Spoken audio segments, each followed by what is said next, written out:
focuses on the action being carried out by the terrorist group, as earlier explained. But now the controversy that would exist with the definition by perpetrators, it does not show, it fails to give a guideline on how to define the organization that you would categorize as a terror group. Now, like there was an example of a mass that does a lot of humanitarian activities within Gaza, but yet it is still a terror group.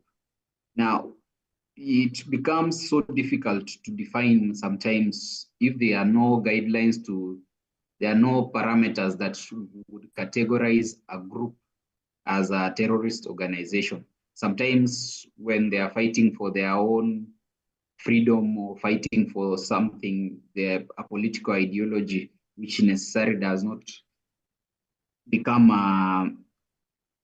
a terror act, they might be categorized as terrorists without proper guidelines. There is the definition based on the root cause of the violence perpetrated. The definition focuses on what are the political and economic gains that the group or the perpetrators of the violence activities seek. Now, if they are to cause political destabilization or destroy a political regime, they can be categorized as terrorists, as long as those activities now would be causing harm or fear. Now, the challenge that exists with such a form of definition is it fails to distinguish between criminal and terrorist activities. Also, it does not consider the fact that the violence against civilian targets sometimes is considered as an element, as a tactical warfare, as it is the case also with the Ukraine-Russia war, where Russia did it a lot of the civilian areas, which in its own definition, it would not be a warfare if we look at the definition based on root cause. One would say that would be a terrorist activity. Now, there is a focus on the character of the policy decisions. For instance, in the United States, you find the definition of the FBI defines terrorism slightly differently from the other body. I forgot the name of the other body of the CIA. They don't define it in a more, because it focuses on the policy direction that they would take in responding to it. Now, for instance, if an attack is viewed as an act of war, it would be categorized as terrorist act. But if it is viewed as criminal act and would require law enforcement to take action, that one would be seen as just a normal crime, but not terrorism.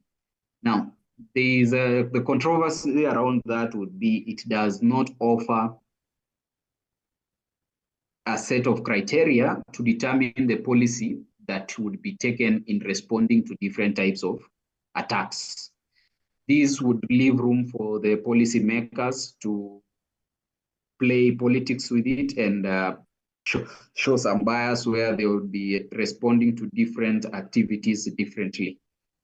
Maybe they would, I would give an example, the controversial example of the United States and Iraq, the day that they declare that there are some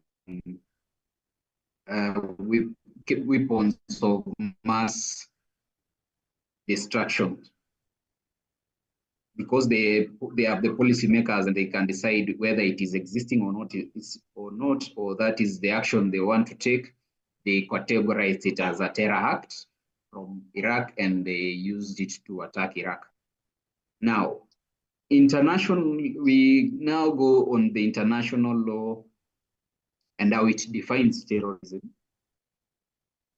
Reviewing our research, we found there is no clear definition provided in any international law. Terrorism has political and ideological connotations, which makes it different from one country to another. And there have been attempts by the United Nations to provide some definition, but it has not been agreed upon.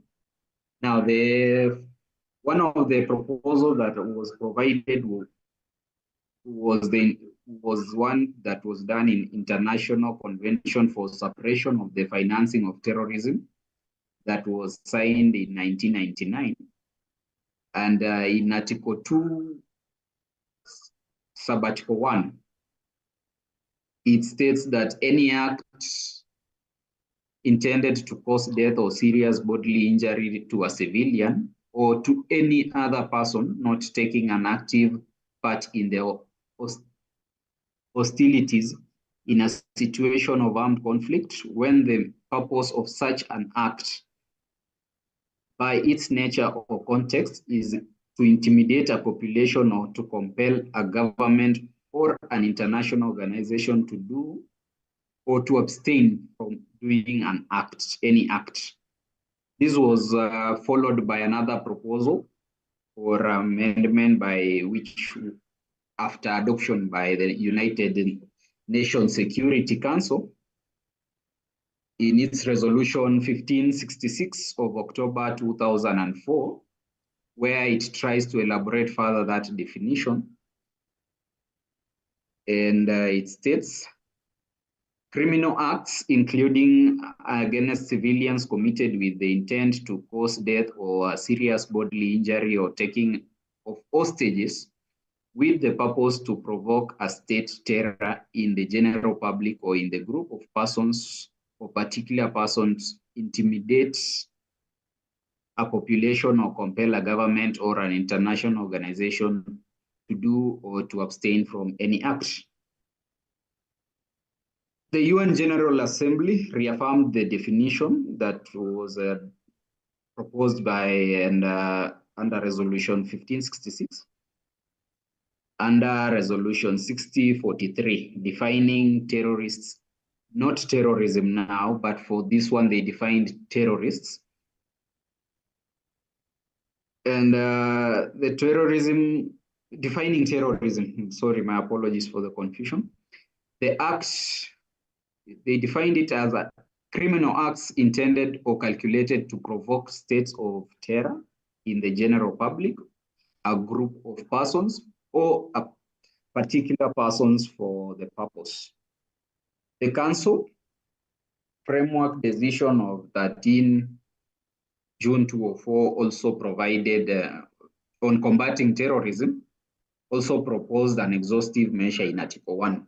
I will not be able to read the entire of it, but it highlighted the crimes that are associated with terrorism. So, like, for instance, one of the offenses that they highlighted is offense under national law, which gives their nature or context, may seriously damage a country or an international organization and committed with the aim of seriously intimidating the population. Attacks upon person's life, which may cause death, attacks upon physical integrity of persons, kidnapping and hostage taking, seizure of aircraft, ships, or other measures of public or goods of transport, manufacture, possession, acquisition, transport, supply of weapons, explosives of nuclear nature, biological, chemical weapons, among others. Now, in our agreement, that was the end of it, but further, I had also identified some of the definitions based on to show the differences that countries have.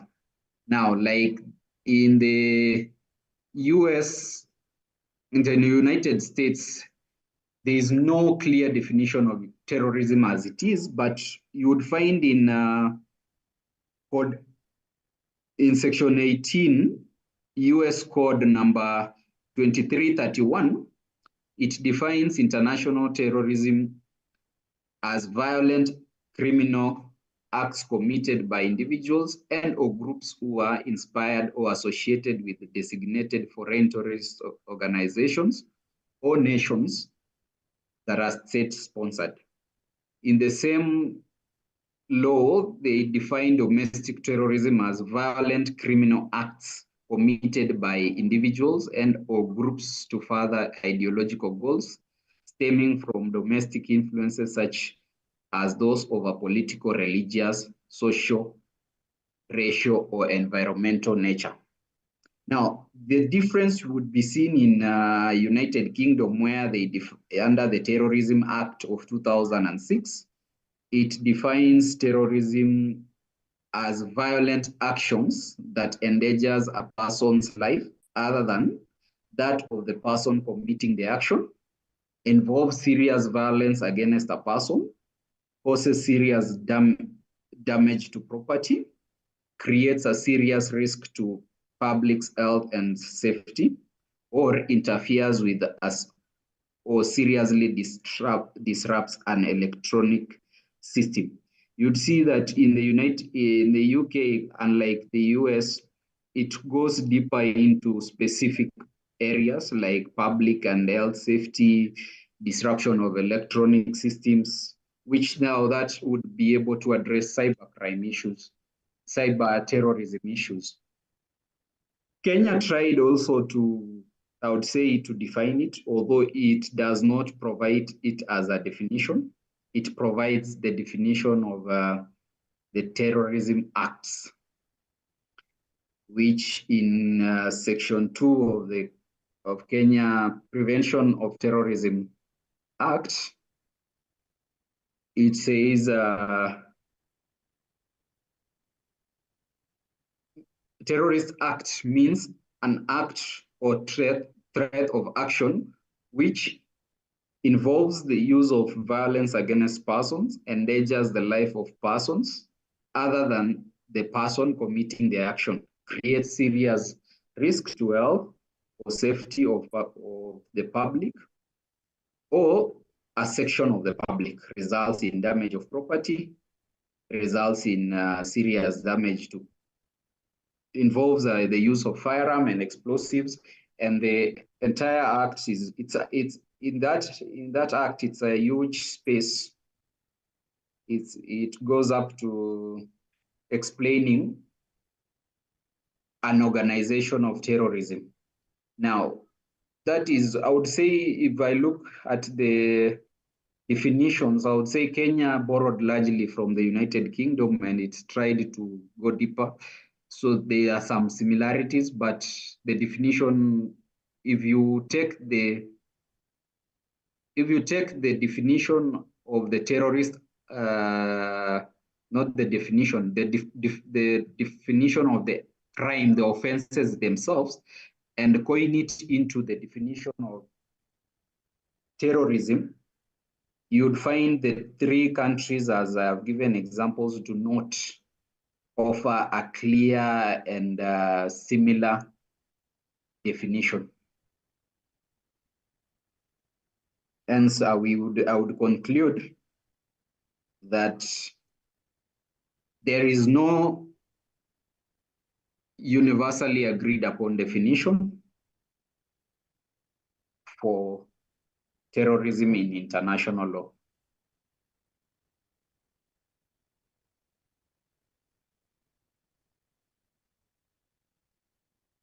Thank you. Thank you, Chasire. All right. Thank you. Let me just, before you proceed. Now, clearly, as you have said, there is no internationally acceptable or agreed upon definition. And you have tried to bring out, if you look even at the jurisdictions that have attempted the definitions, honestly, apart from the UK, in what I know, according to what I know, the other jurisdictions have focused on aspects of terrorism financing, acts that would constitute acts of terror, but no one has attempted to create an offense known as a terrorism offense, for which they clearly bring out the mental elements and the physical elements of that crime. Only the UK has done that. So if you look at there was the amendments, major amendments brought in an omnibus legislation that was signed by the same one that I was talking about last week that brought major amendments to POCAMLA. Is the same omnibus legislation that brought major amendments to POTA, our Prevention of Terrorism Act. And if you look at it, they only increased the number of terror-related offenses that one can be charged with. So again, and this is where now we are going with the discussion, you'll realize that at different points in history, different international legal frameworks have been enacted that describe elements that would be said to be offenses related to terrorism, right? And that takes us back to the history of terrorism. What is it? What exactly can we say is the act of terrorism? And from the very many definitions that we have, what one needs to look at are the, I'm trying to get where I've written them. You need to look at the unifying aspects. There are a number of unifying aspects, right? That is the most important. And this deal, for example, with issues to do with the scope of violence. The scope of violence must be broad, must be major. It's not just about targeting one or two individuals, but you're targeting a massive scope of people. You have the aspect of intentional and deliberate use of force. That's a unifying element in relation to attempting to criminalize terrorism. And even in the different international conventions that we are now going to talk about, you'll identify these elements as coming out, but relevant to that specific convention. So one, the unifying elements are the intentional and deliberate use of violence. Then we also have the targeting of civilians, right? These acts, these violent acts are supposed to intimidate a civilian population. Yeah. Then you also have the motivation as being either political or ideological. It could be either or both. Then terrorism is an act is committed as a means of affecting political conduct. You want a political entity such as a government to do something, right? And that's why we are saying that a terrorism act is committed as a means of affecting certain political conduct. That's another unifying element. The aspect of illegitimate means, right? Whatever is done through illegitimate violence. So it is an illegitimate form of violence. Whatever act is described or designated qualifies to be illegitimate, right? So it is violence that is, it is illegitimate because it is violence that occurs outside the ordinary course of things. It's not a state that is at war with another state. So in quote, we can say that that is legitimate violence. In this case, you are targeting a civilian population for them they have done nothing to you, right? Just because you have some ideological beliefs or whatever, and you want to pass some political statement, then you engage in this act. So that is why we are terming it as illegitimate violence.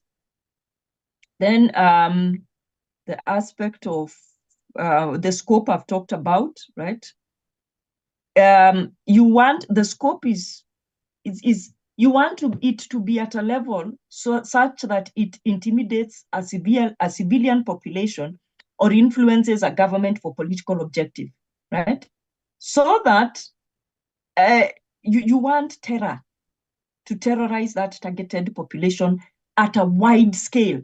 It's not about targeting one or two individuals. You want it to be on such a massive scale that it really does bring in the element of terror. So those we can say are some of the unifying elements when it comes to the various definitions of terrorism that are out there. If there is no question, we can proceed. Thank you, Mwalimu. I'll be looking at the next two questions, which are analyze the international legal framework for addressing aviation offenses related to terrorism, focusing on conventions like the Montreal Convention. And the second one is what are internationally protected persons under international law, and what specific legal instruments protect them from targeted attacks. So on the first question,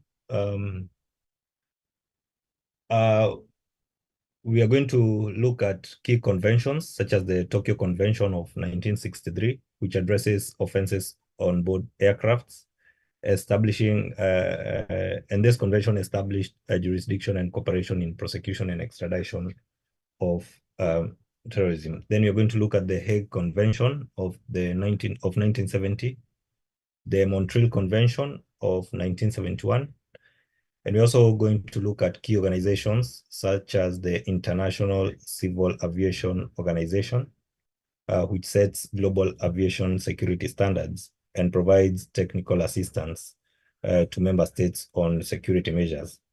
We're also going to look at the United Nations Security Council, which issues resolutions to enhance global counterterrorism efforts. And this includes implementing relevant conventions. So I'm going to start with the International Civil Aviation Organization, which is the UN has this specialized body, which is the ICAO, that organizes and controls international air transport. It was founded in 1944 and is responsible for rules, conventions, and laws pertaining to aviation efficiency, security, safety, and environmental preservation. Its main goal is to guarantee the global expansion of international civil aviation and to ensure that it's safe and orderly. This body sets global aviation security standards through its Aviation Security Panel and the Standards and Recommended Practices, SARPs.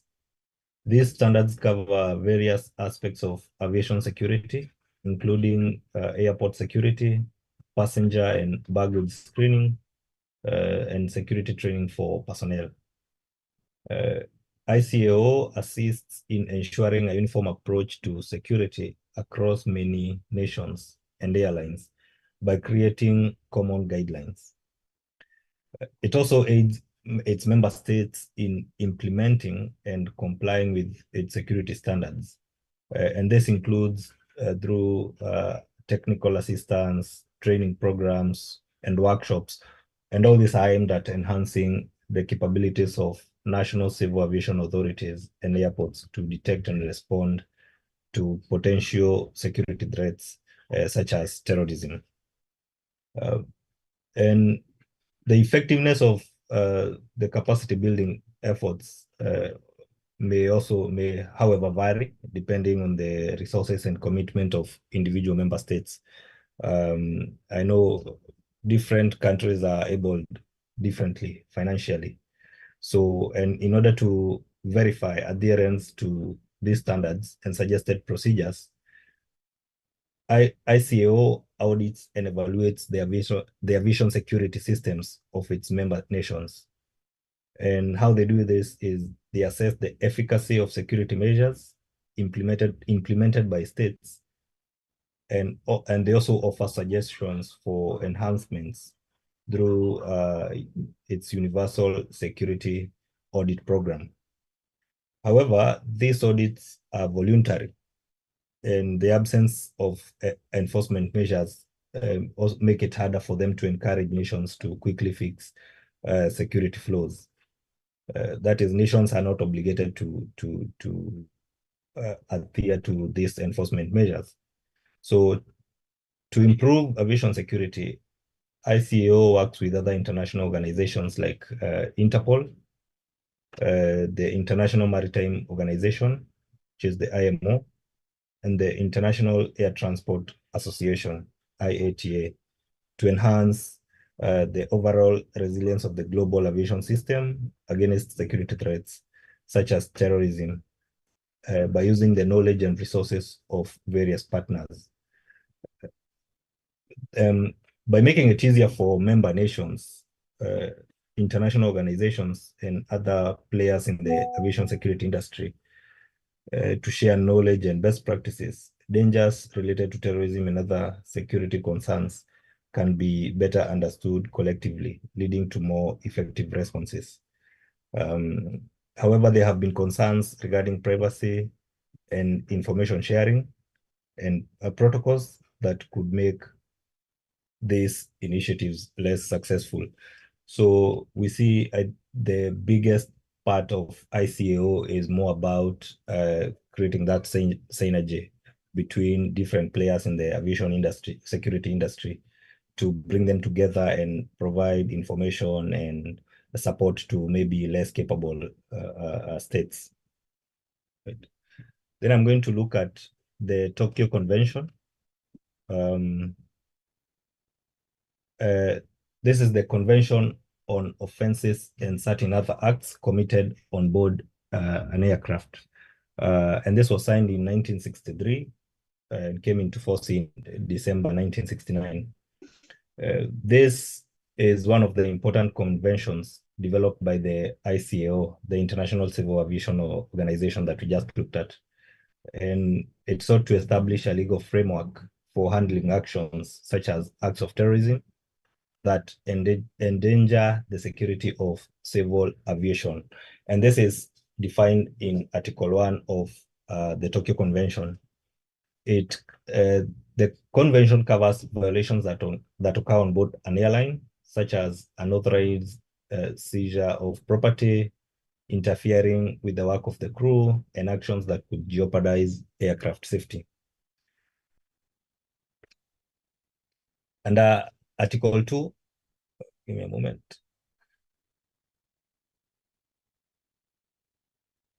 Under Article 2, the agreement requires governments to establish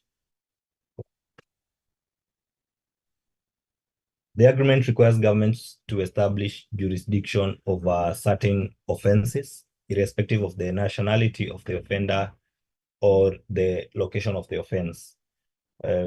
However, it sets scenarios where a state is that is not the parent state. That is a state where the aircraft it's not the state of the registration of the aircraft. And this parent state, which is not the parent state, can exercise its criminal jurisdiction over an offense committed on board an aircraft. And this is indicated under Article 4 of the Tokyo Convention. And this convention also establishes a criteria for extradition and requires governments to work together in the investigation and prosecution of offenders. Next, we're going to look at the Montreal Convention of 1971. It is also known as the Convention for the Suppression of Unlawful Acts Against the Safety of Civil Aviation. And the Montreal Convention was also established under the guidance of the ICAO to provide for a framework for addressing offenses that occur during international flights. It renders several violent crimes against civil aviation illegal, and these crimes include bombing, sabotage, and aircraft seizure, and mandates all member states to make the offenses punishable by severe penalties. And you'll find this under Article 3 of the Montreal Convention of 1971. When you go to Article 5 of this convention, it establishes the concept of universal jurisdiction. And this concept of universal jurisdiction permits any state to prosecute anyone accused of violating the convention, regardless of the offense's location or the victim's or perpetrator's nationality. And this is one of its most important features. When you read further to Articles 10 and 11, states are also required by the convention to work together to prevent, investigate, and prosecute acts against civil aviation. And the 1971, the 1988 Montreal Protocol, there's a 1988 Montreal Protocol that enhances the 1971 Convention by addressing violent incidents at airports used for international civil aviation. And what this protocol does is it makes the using of force, sabotage, and other similar actions against people, planes, or airport property illegal. So it just enhances that definition by including violent incidents at airports. Then I'm going to look at the Hague Convention, which is also known as the Convention for the Suppression of Unlawful Seizure of Aircraft, which is the Hague Convention of 1970. Under Article 1, the convention makes hijacking or taking an aircraft while it is in flight illegal, deeming it a violation of international law. And signatory states are required to make such activities illegal under their national laws and to prosecute or extradite perpetrators discovered on their soil. So now the extradition pattern prosecution is under Article 4 of the Hague Convention. When you go to Article 10, you find that states are required to collaborate to prevent crimes, investigate occurrences, and extradite or prosecute perpetrators. Under Article 7, the convention, the Hague Convention establishes universal jurisdiction as well, which enables prosecution of offenders in any state, irrespective of the location of the offense or the nationality of the victims or perpetrator. By reducing jurisdictional boundaries, this provision strengthens international collaboration in the fight against aviation terrorism. Two protocols were added to this convention, that is in 1971 and later on in 1988. The 1971 protocol broadens the convention's purview to include acts of sabotage against it, while the 1988 one focuses on acts of violence against airports and the safety of civil aviation. I'm going to look at the body, that is the United Nations Security Council. And the UN Security Council is one of the key organs in addressing aviation offenses and those related to terrorism. And this is done through its resolutions, especially those relating to counterterrorism. One example is as a response to the 9/11, that is the September 11, 2001 attack on the US World Trade Center, the UN Security Council issued resolutions condemning such acts and calling upon states to enhance their efforts to combat terrorism. And this included through the implementation of international legal instruments, such as the Montreal Convention that we just looked at. And maybe looking at the future, sorry.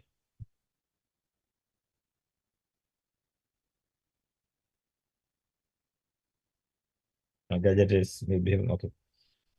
looking at the future, there are dangers and difficulties that will probably cause the international legal framework for combating aviation-related terrorism to continue evolving.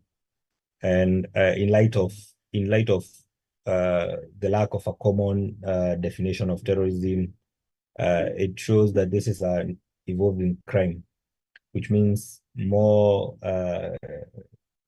legislation is going to come from at the international level and also at the national level of different countries. And this could entail developing new legal instruments to handle emerging dangers, improving collaboration between states and international organizations, and making additional changes to already existing agreements. To carry out the terms of international treaties pertaining to aviation security and terrorism, numerous states have already passed national laws, and several bilateral and multilateral agreements also make it easier for nations to work together and provide reciprocal legal support when investigating and prosecuting terrorist offenses involving aircrafts. We are going to see that these agreements, through such agreements, states can successfully combat terrorism through collaboration, exchange of information, evidence, expertise, and the like. And there are various facets to the international legal framework pertaining to aviation offenses associated with terrorism. And this includes a blend of treaties, agreements, and resolutions, such as the ones by the United Nations Security Council. And this highlights how it's crucial for states to work together to overcome or to enhance civil aviation security by collaborating, maybe ensuring that all states, despite the fact that some of the audits and evaluations conducted by ICAO and the recommendations made are voluntary, collaboration can ensure that standards and prosecution of offenders is done more collaboratively to guarantee the security and safety of civil aviation. I want to go to the next question. Unless Molim will have... the interesting thing you should have told us, what are some of the events that precipitated the international community to enact these specific conventions? Because if you look behind them, you will realize that for majority of them, there was an event that happened that actually precipitated the enactment of those conventions.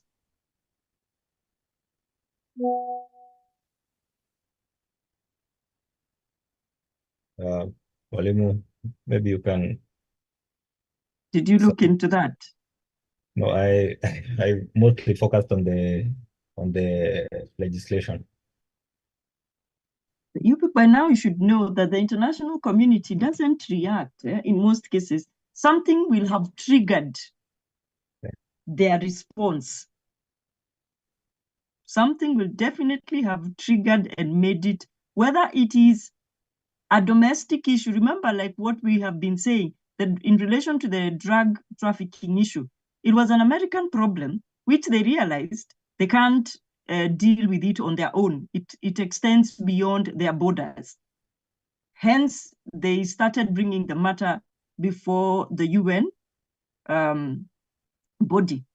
And that's how it gained traction, right?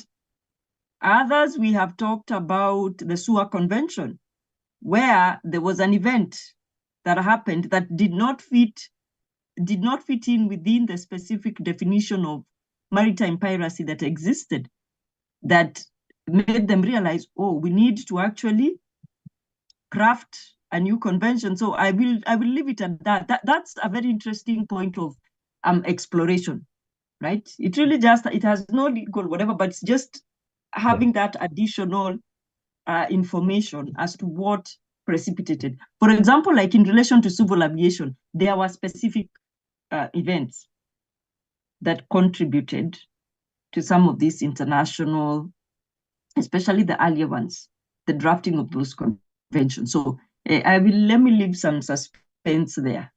Where we endelea. Okay. Sandy Mwalimu, and we are going to look into that. Thank you. So the second bit I'm going to look at is on what are internationally protected persons under international law and what specific legal instruments protect them. Somebody was asking whether the slides are moving. This one has not moved. Okay, yes, it has moved now. Yes, sorry about that.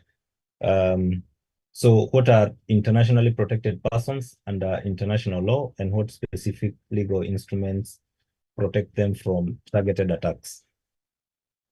So internationally protected persons, or IPPs, are individuals given special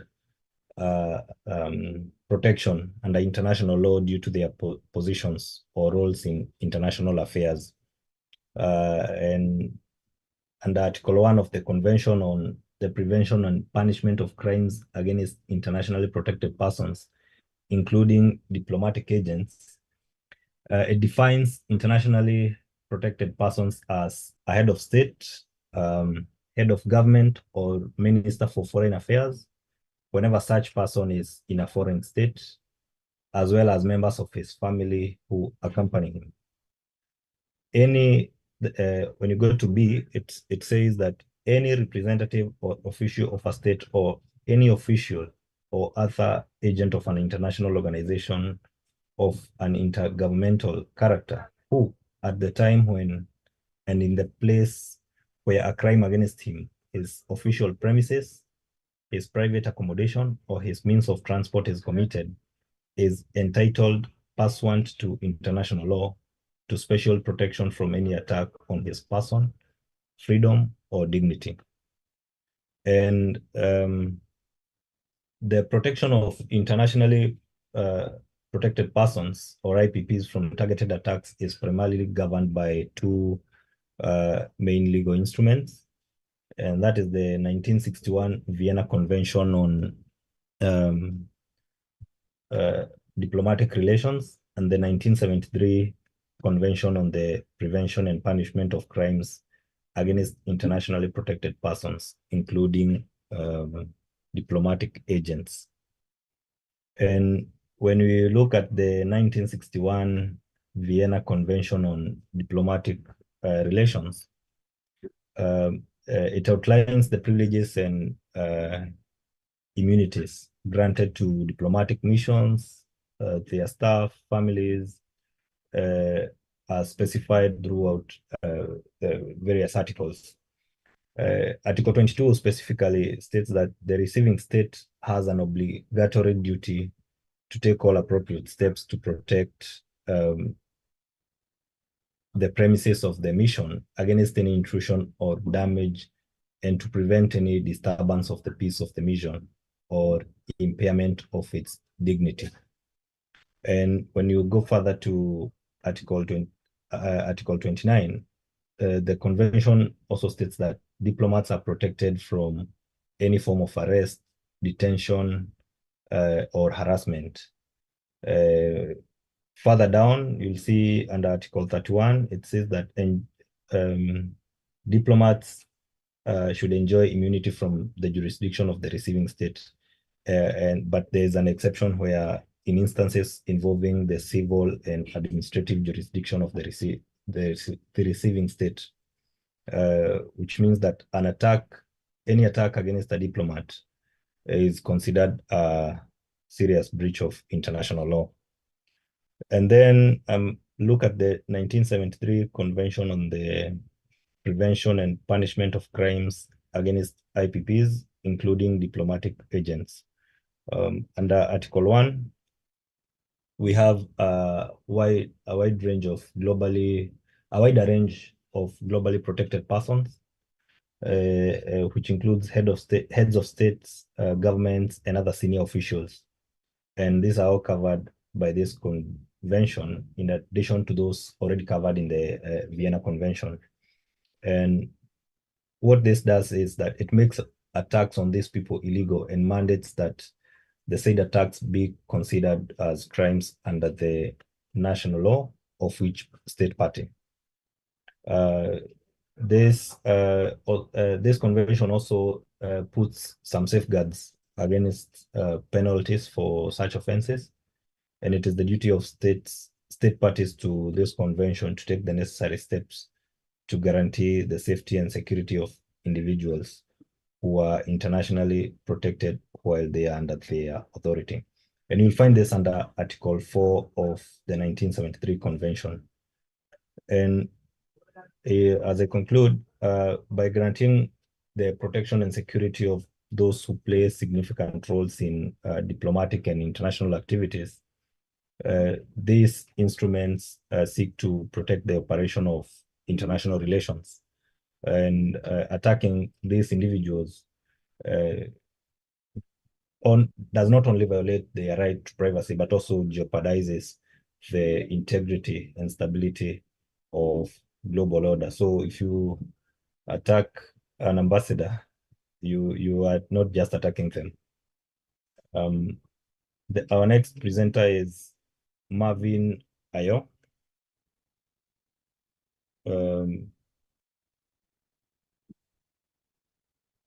Marvin Ayo, if you can hear me.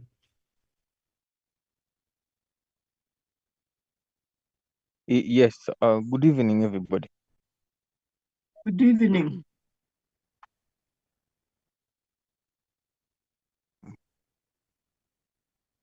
Okay, I'm going to present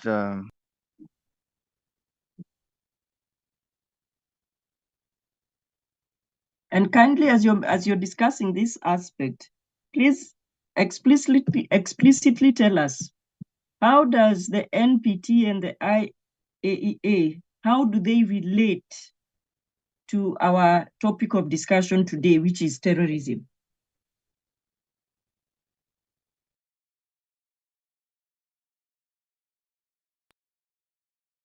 okay, I will try so much to delve into the same.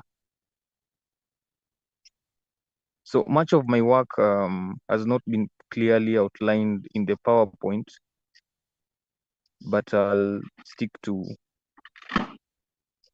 the topic. So the objective of the Treaty on the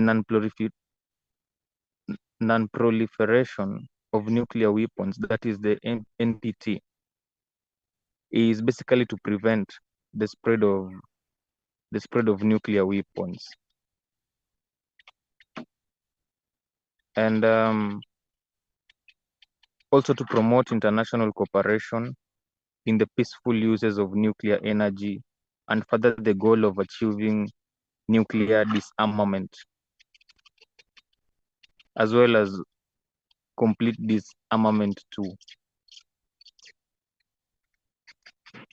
About the history, the NPT was opened for signature on the 1st of July 1968, and it also entered into force on the 5th of March 1970.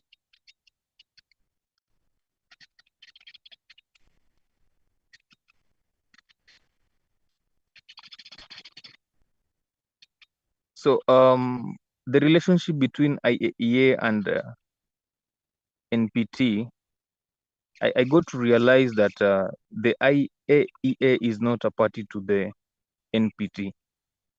However, under Article 3 of the treaty, the IAEA administers international safeguards to verify that NNWS parties to the NPT fulfill the non-proliferation commitments they have made under the treaty, with a view to preventing diversion of nuclear energy from peaceful uses to nuclear weapons or other nuclear explosive devices. I hope we are at par, because I explained earlier that much of my work is not highlighted in my PowerPoint. Yeah, following.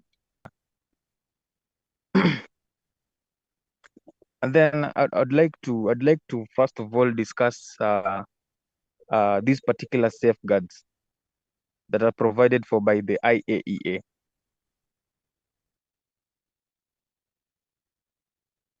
So ideally, I got to understand that the administration, or rather the establishment of these key safeguards by the IEA is one of the main functions under the statute of the IAEA that was entered into force in the year 1957.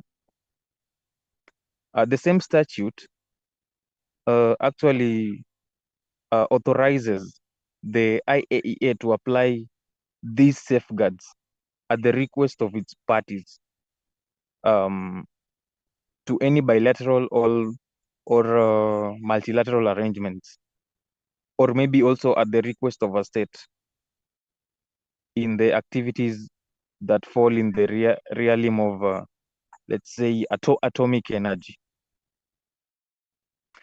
And so the first safeguard that was concluded by the IEA was actually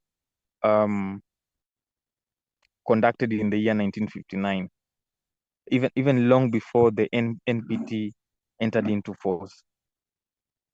Therefore, both the IEA legal frameworks for the safeguards and the implementations of the same have actually evolved, because since the era of its inception up to now, a lot of innovations and technological advancements have actually been implemented in the atomic field. And actually, we can attribute this evolvement also to the entry into force of multilateral treaties that actually mandated the implementation of the IEA safeguards and also advancement in the nuclear technology. But actually, before the years of 1971, when the first comprehensive safeguard agreement with the NNWS in connection with the NPT was concluded, the IEA had already implemented up to 32 states, had already implemented safeguards within 32 states, but under the item-specific safeguards agreement. I hope we are at par up to there. And if anybody has questions, you can type them in the chat, or maybe at the end you can raise them, because my segment, the first segment of my presentation, is not so detailed, is not so long. Yes. We are following, So, don't worry. As you've said, anyone with a yeah. question? Yeah. Yeah.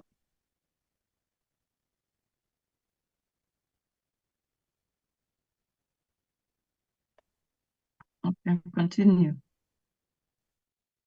Yeah.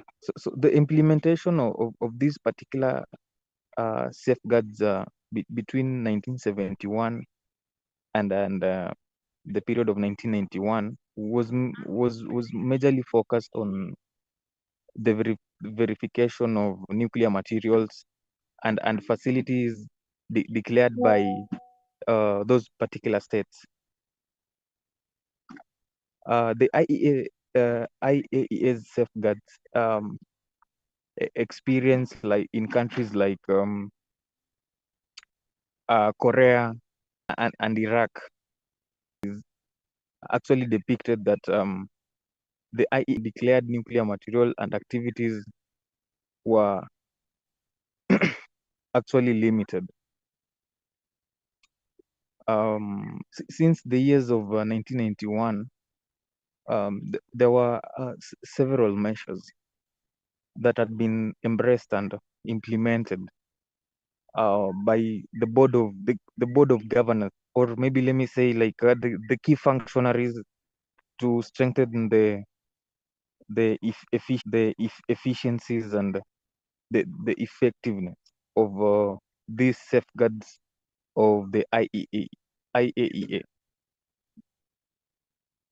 The most important development was the approval of the model additional protocol by the board of governors. This was in the year 1997.